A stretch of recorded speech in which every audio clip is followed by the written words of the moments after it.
Imagine you're the CEO of a company, a very, very successful company, a company that makes as much money annually as 10 Amazons. You could buy every single item on eBay. You could ignore your $1.8 trillion deficit.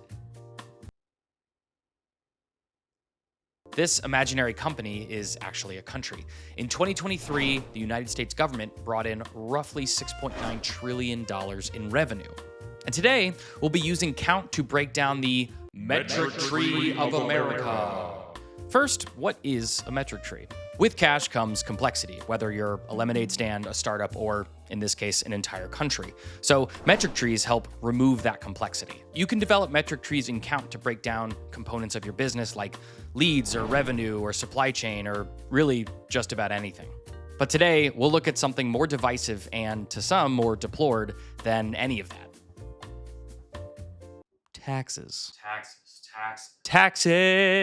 We retrieved data from the OECD and did a little crunching to produce metric cards at each level.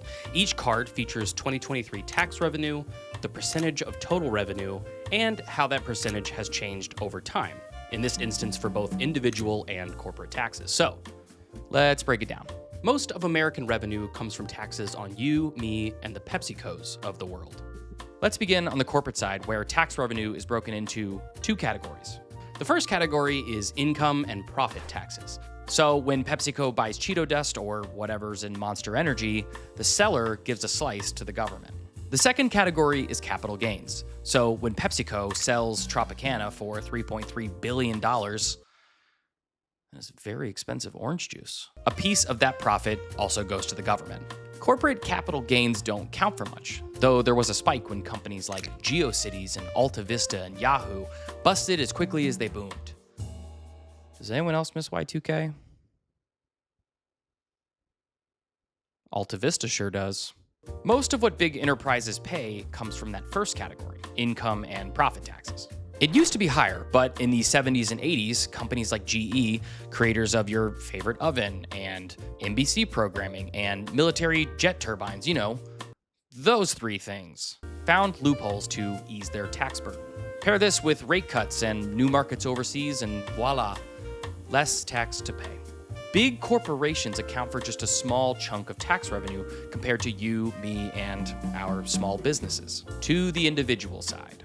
For taxes on your income and profits, let's say you buy a car for $1,000, which, congratulations, that is a bargain. About $300 from the seller would go to the government to pay for your retirement or these sweet Tomahawk missiles. Or if you were to sell that car for $1,500, the government takes a piece of the profit, that $500, for your retirement or these sweet Tomahawk missiles.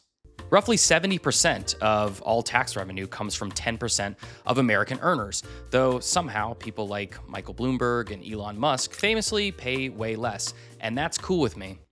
I'm cool with that. No problem. Collectively, individual taxes rose while corporate taxes did not.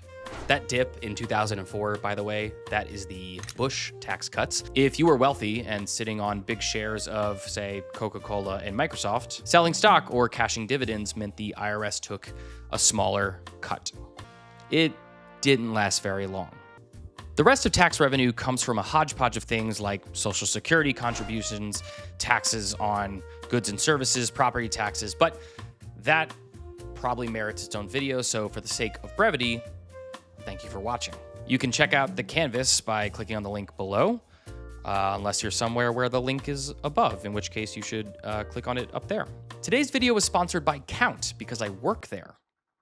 It's a very good product, very, very good product. You should try it out.